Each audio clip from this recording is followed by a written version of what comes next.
All right, so thank you for participating in the big drill thing there. Anyway, where we left off, we were talking about electron configurations, and in this problem, we figured out that cobalt 2+ was an argon 3d7 electron core. And we talked about how neutral cobalt is argon 4s2 3d7, but when you take away electrons from the transition metals, especially, the 4s electrons or the s electrons come out first. The official rule when taking out electrons is you take them from highest n first, and if there's a tie after that, then it's lowest, then it's highest n plus L. So that's really important for transition metals. So for all the transition metals in 3D, the 4s electrons come out first, all right? And if it was the next group down, the 5s would come out before 4D, stuff like that. That's the one weird thing about making ions. Like adding electrons is easy, just put them in there, all right? But when you make the cations, just make sure you take them away from the highest n first, you're good to go. Any questions on any of that? Now, one question that'll help us in the next one. Notice how in this electron configuration by orbital box, we have two sets of up and down arrows, but we also have 3 arrows up without a down. So this ion would be a paramagnetic ion. Paramagnetic ions have at least one electron spin up without a spin down, all right? Even one unpaired electron like that would be enough to make the whole thing paramagnetic. This is definitely a paramagnetic ion. If every up had a down arrow when you draw this out, it would be considered a diamagnetic species, okay? So knowing that, this question says, which of the following ions is diamagnetic? So most of these will be paramagnetic, except for one. So see if you can figure out which of those, every up has a down electron. See if you can figure out which one of those it is.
Okay, so let's talk again about how to make the titanium 2+ orbital box notation diagram, and we'll see if at the end of it, every up has a down electron, okay? So titanium has 22 total electrons, 18 come from argon, which is that part right there, and after that, 4s2 gets you to calcium, and then it has 3d2. Scandium would be 3d1, and titanium would be 3d2. So this is the electron configuration for neutral titanium. Any questions on that part? Okay. Now, when you take away electrons, all right, it's very tempting to take these 2 electrons out right here. All right, most of the time, the last electrons in, which would be 3d, come out. and then you keep going down. But remember the official rule. The official rule says you take electrons from the highest end first. Is 3 and 3D or 4 and 4s a higher end?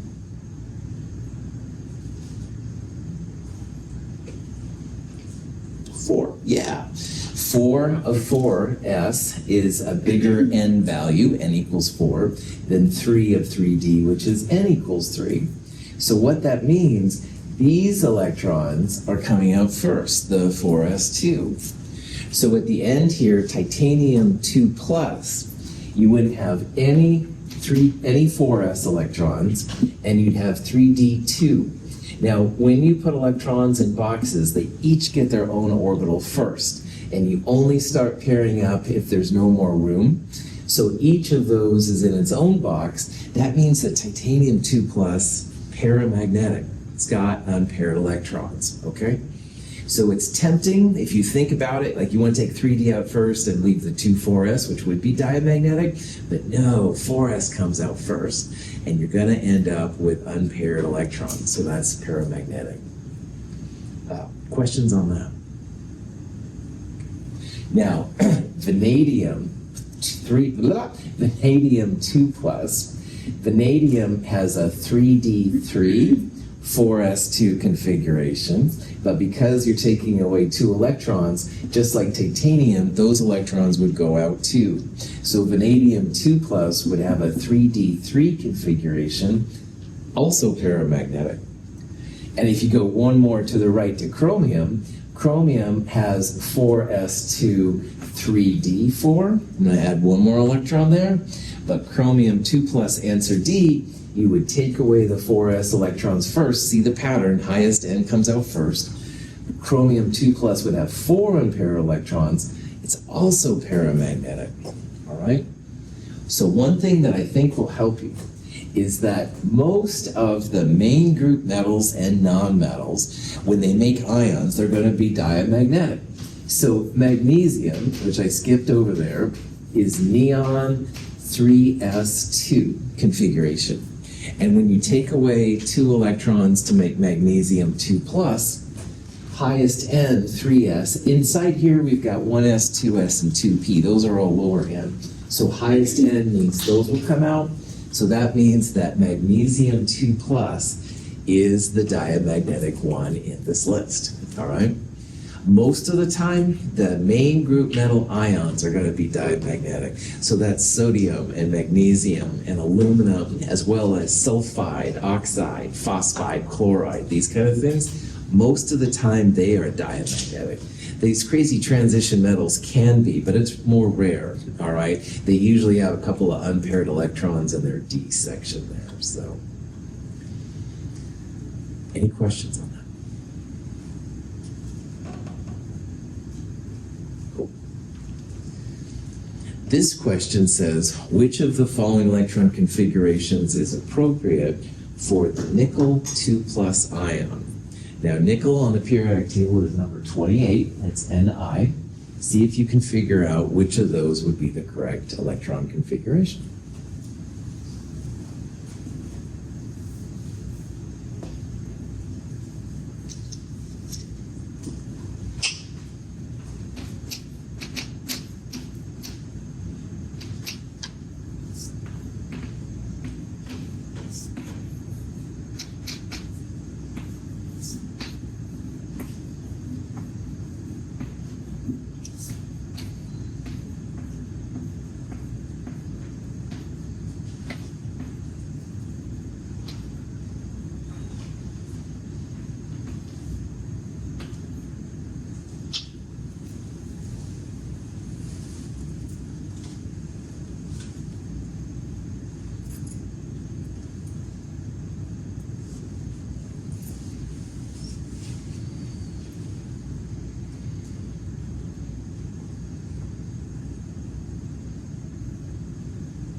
So nickel, if you want to figure out neutral nickel's configuration, which is how I would start this, I go backwards to the nearest noble gas, which is argon.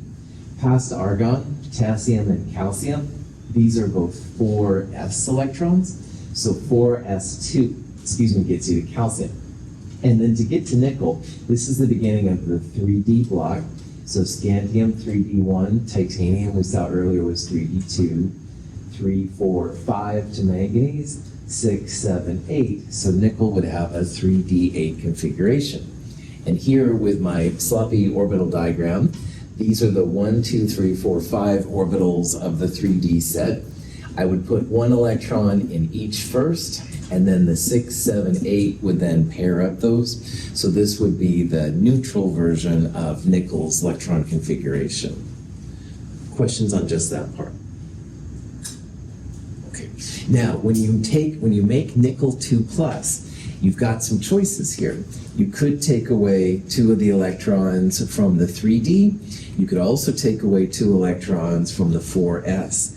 Which is the best orbital to take electrons away from? 4, good, I see a lot of you doing it. Highest n comes out before lower n. And again, n equals 4 is higher than n equals 3. So what that means is that when you make nickel 2+, these electrons out of here. Highest n comes out first. So neutral nickel with a 4s2 3d8, nickel 2+, take out the 4s2, it would be argon 3d8. Again, highest n means those s electrons come out first. This will be important to us later on, so I'm pushing it a little harder right now. We'll come back to this, but for right now, any questions?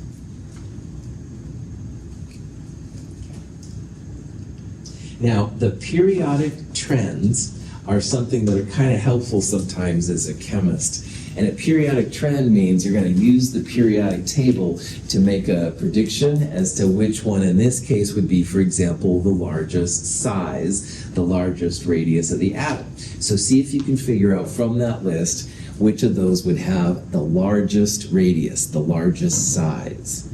We'll talk about it in just a second.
Excellent.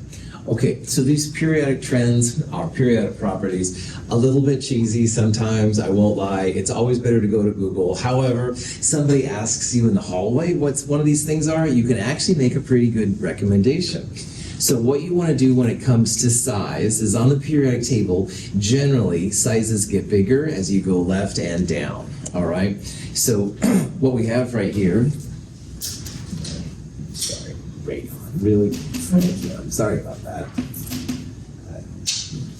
Need more caffeine, I think. Anyway, what we have right here is a cheesy periodic table. It kind of looks like an 8.5 by 11 piece of paper. So hydrogen, upper left, francium, lower left, helium, and oegentium, the new element, OG, in the lower right. So as you go left and down on the periodic table, the sizes will get bigger. And this can be sizes of atoms, sizes of ions, anything I ask you left and down, all right?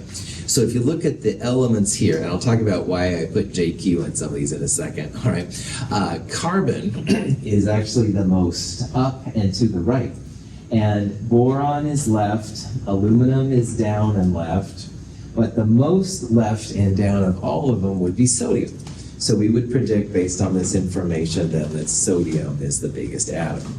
And again, sizes work pretty well, all right? They're not perfect. You should always double check your data from Google or someplace like that. But in this case, yeah, left and down, we would predict that sodium would be bigger. Now, as an aside, once in a while on these little things, you'll see JQ. JQ is kind of my personal joke because on the periodic table in the official names, there are no J's and there's no Q's. Now, sometimes if you see the placeholders, like on these periodic tables, some of these last ones are like UUU, UUN. Like here's a UUQ, but that's not official. That's a placeholder for when they don't know what the name of the element's going to be. So if any of you get to name an element one day, then if you put in a J and or a Q or both, it would be pretty cool just to make the alphabet complete. But that being said, that's really not necessary. There is no JQ element, but now you know the joke behind it. I need to get out more. Questions on sizes, atoms? Good. All right, here's another size question. Now this has to do with ions more than anything, but again, all the same principles will apply. So largest size, if you had to make a guess, left and down. See if you can figure out which one of those is most left and down.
On this problem, if you look at the periodic table, phosphorus as phosphide is one of them. Chlorine, chloride, chlorine is one of them. There's sulfide, and there's argon. So all four of those are right on the same row, okay? And if you want to use my cheesy thing, which works very well here, if I might add, left and down is going to be the bigger one. So because P is more left of all those elements, phosphide will be the biggest one. Now, a little bit better explanation. Electrons are what make atoms bigger and smaller. And the more electrons you have relative to protons, the bigger the atom gets. So anions, things with a negative charge, are always bigger than the neutral atoms. So phosphide is bigger than phosphorus. Of all these anions, this one has the fewest number of protons. And positive protons holding on to negative electrons is what makes those sizes get bigger and smaller. So since you have the most electrons per proton in phosphide, that's why it's going to be the bigger one. But again, all you really have to know, left and down makes things bigger. Sometimes I talk about parents and children, all right? The parents are the protons, electrons are children. So the children wander more. Like I said, I need to get out more. Any questions on this? Okay. This is a question now on nomenclature, and it's a question that has to do with polyatomic ions. Now, if you can get this one, you should have polyatomic ions down well. The question is, which compound formula and name on this list is not correct? So most of them are correct, but there's one problem with one of these issues here and stuff that you'll see. See if you can figure out which one is the incorrect version.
So on this question, are these compounds all ionic or are they all covalent?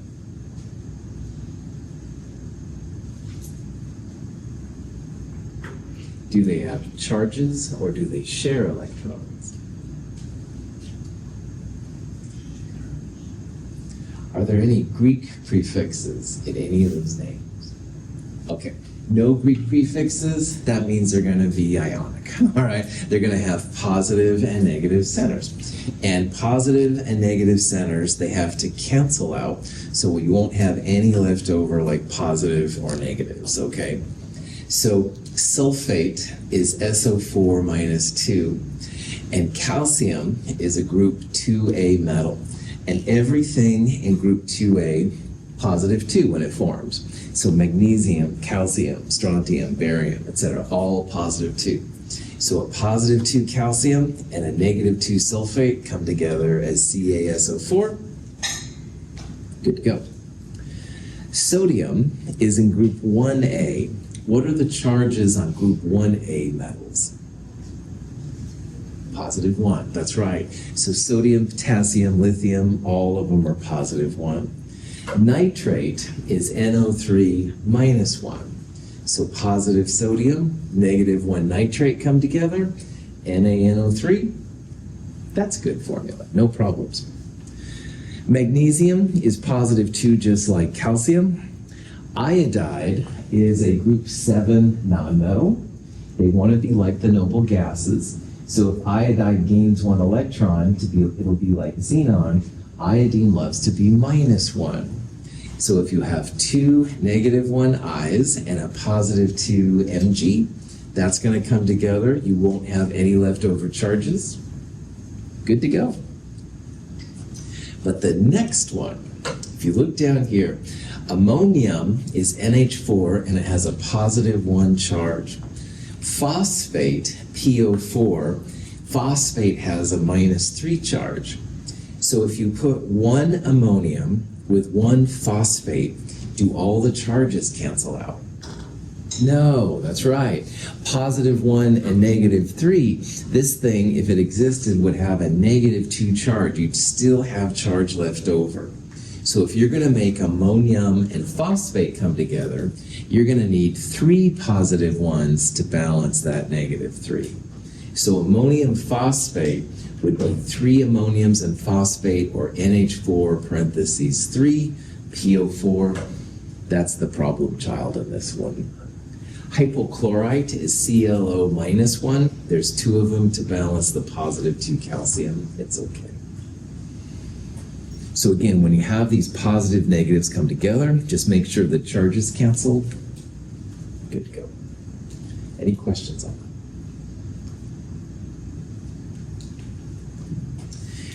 Which one of these compounds is not ionic? And I gave you some hints maybe earlier. Think about them if they make sense. If they don't, no worries. One of those up there is not an ionic compound.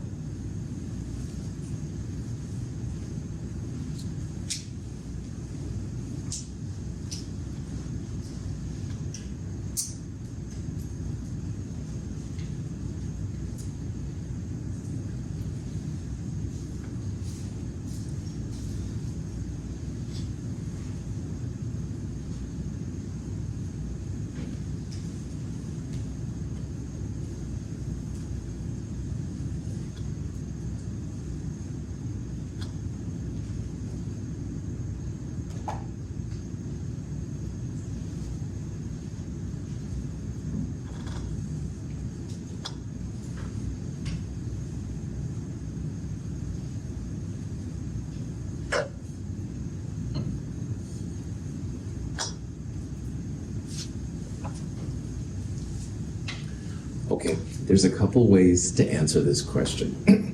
If you look at all 5 of these names up here, or formulas for that matter, all right, you want to try and find out if there's any differences to patterns. So what I mean by that, lithium is a metal, chloride is a nonmetal, chlorine, all right? So metal, nonmetal, and metal plus nonmetal, cation plus anion, those are the ionic ones, those positives and negatives coming together, all right?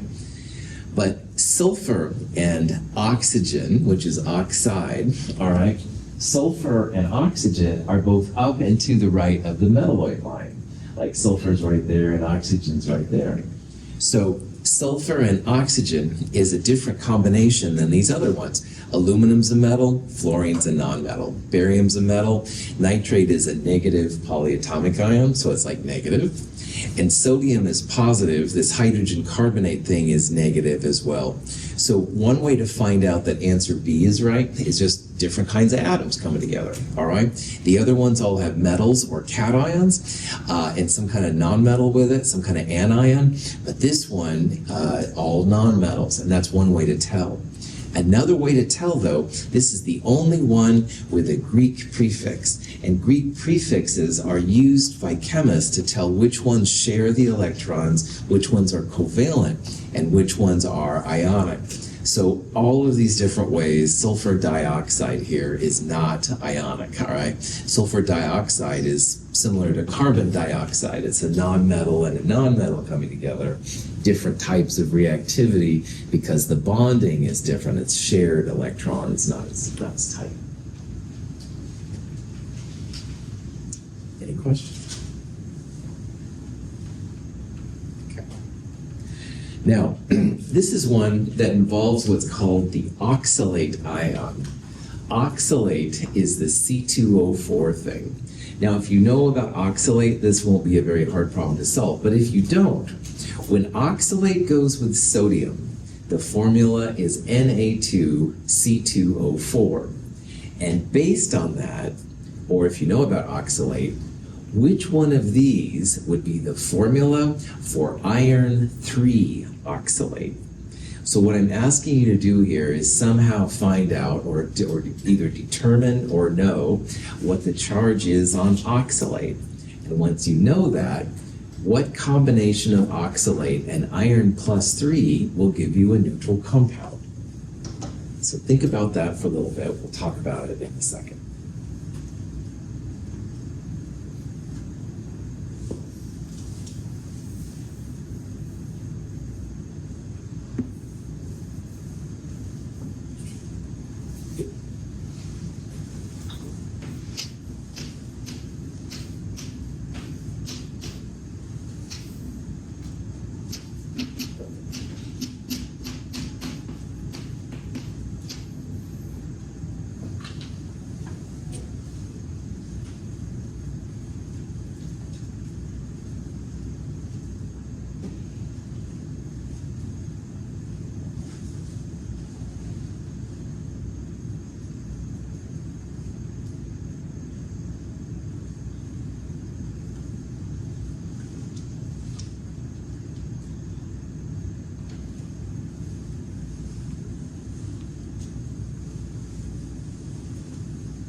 Here's a hint. What's the charge on sodium ion?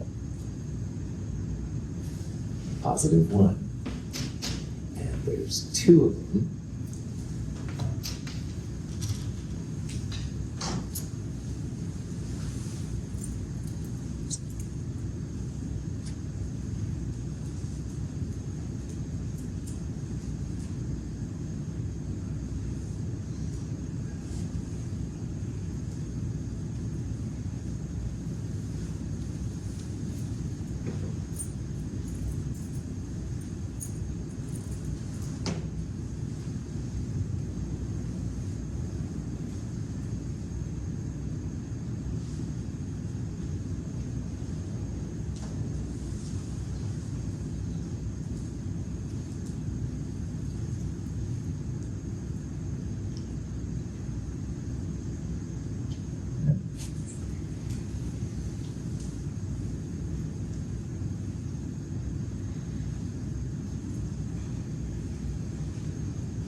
All right, True Confessions of Instructors 101.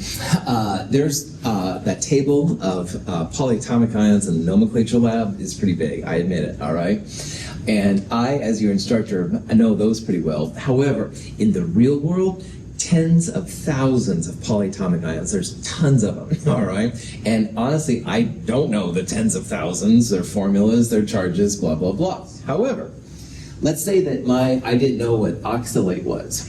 All right, what I would do is sodium always +1, all right? Somebody does a compound and it's sodium blah, blah, blah, and I have no idea what blah, blah, blah is. Well, I know that sodium's always going to be +1, all right? And that's kind of cool. And in this formula, there are 2 +1 sodiums. So the sodiums are giving up a total of +2. And there's only 1 oxalate for the 2 sodiums. So that means that the oxalate then is going to have a -2 charge because it takes 2 sodiums to make a neutral compound from that. So if you know then from this that oxalate's -2 and iron is +3, and we want to know the formula here, all right? Well, 3 times 2, common denominator of 6, 6 divided by 3, it looks like we're going to need 2 irons, and 6 divided by 2 means we're going to need 3 oxalates, all right? So this is a way that I can sometimes find out the charges if I don't know anything about the polyatomic ion. Sodium's always +1, same as potassium and lithium, et cetera, et cetera. So you can sometimes find from those what the charge on your polyatomic ion is, and then you can combine it with other things to figure it out. So this is actually a pretty helpful thing for me because I'll be in a discussion sometimes and they're using really wild polyatomic ions. No problem. Sodium can help you out. So, any questions on that? You could have also used crossover, like this 2 would go by the iron, this 3 would go by the oxalate. Common denominator is a little cooler way, but again, that's always a possibility too.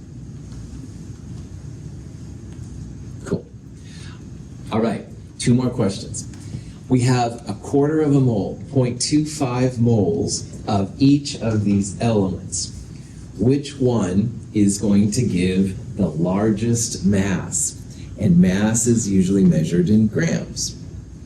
So either thinking about what this problem is all about or actually calculating it, see if you can find which of those combinations would give you the largest grams. Like, would you have more grams of iron or more grams of aluminum, et cetera, et cetera?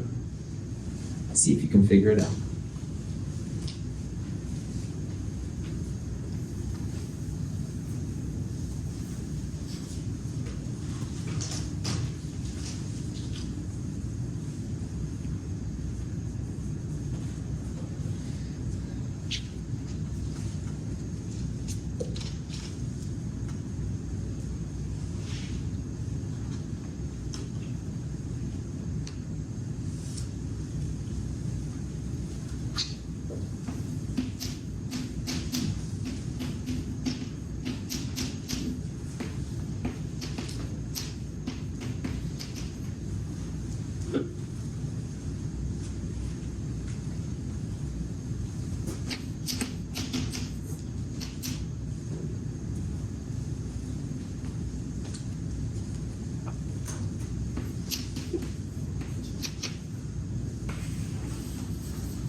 So first of all, to find the mass, the grams of these things, what you would do, you'd start with 0.25 moles of whatever element you're looking at. And on the periodic table, for example, for iron, you'd use the number in red down there.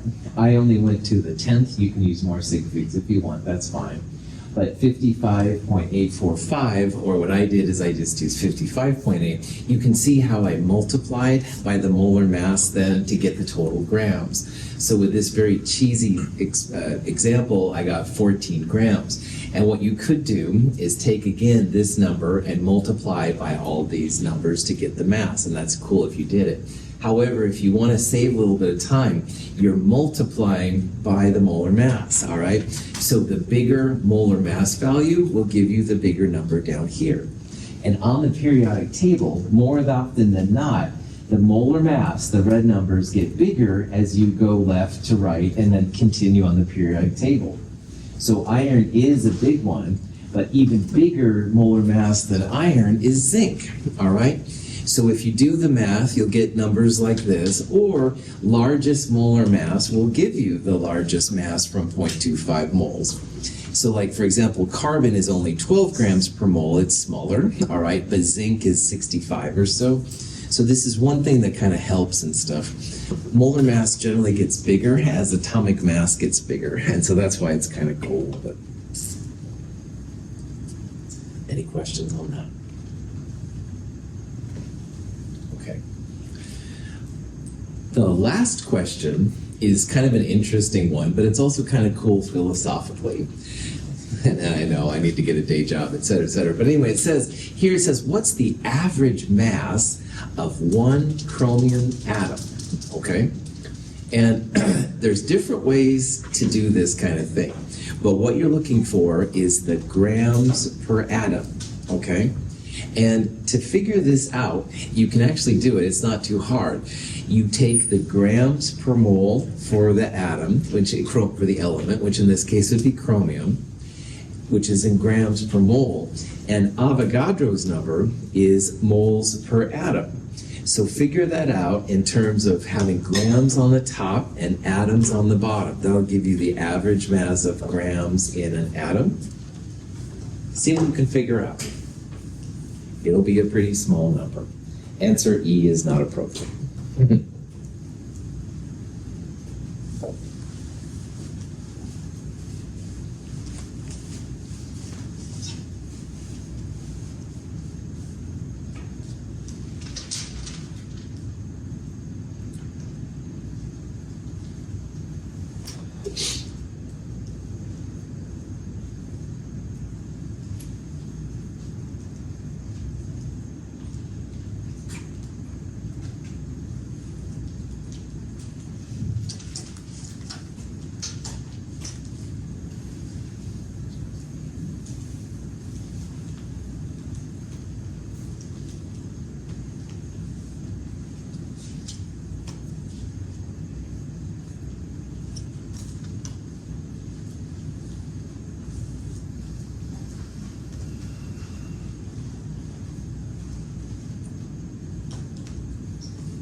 The answer to this question is kind of cool, because whatever number you calculate, you can't have a smaller mass of this element, all right? It literally is the smallest amount of this element that you can have and still have it being called the atom. So this will be the smallest amount of chromium that you can have as an example. Here's how this works. 51.996 is the molar mass on the periodic table, and you don't have to use that many sig figs, but I think I did in my example. But the important part here is that that's the number of grams in a mole. And because Avogadro says that a mole of anything is 6.022 times 10 to the 23rd, which in this case would be atoms of chromium per mole, you can see what happens to the units. The moles cancel out, and you're going to be left with grams per atom. So it's a crazy small number. It's answer A, all right? And what's kind of cool about this to me is that, in theory, you should have any mass possible. Well, no, you can't have less than 8.634 times 10 to the minus 23rd grams. So if you really wanted, 3.1 times 10 to the minus 23 grams of chromium, ain't gonna happen, all right? That's the smallest part, because that should be just one atom of chromium. So anyway, as a chemist, that's kind of a cool thing to think about. If you see a problem like this, it's just molar mass divided by Avogadros to get the answer. Any questions? All right, before we go, two things. What's the name of NH3? Ammonia.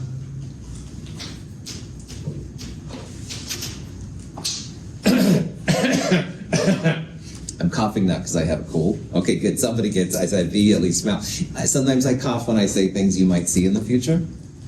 Ammonia is different than ammonium, which is NH4 plus, all right? But ammonia, NH3. Second thing, we're done with this and stuff. Yeah, let me add them, et cetera, et cetera. Once in a blue moon, when you attend lecture, I give you extra credit for just being here. It's 2 points of extra credit. I will do it again in the future. Today's one of those days. Come down here, put your name on here, first and last names, please, because I'm still learning your names. You're going to get 2 points of extra credit for just being here and sticking all the way to the end. Thank you. Very, very cool. We're done for today. If you have questions on anything, of course, let me know. Thanks for participating in the fire drill. Have a great day.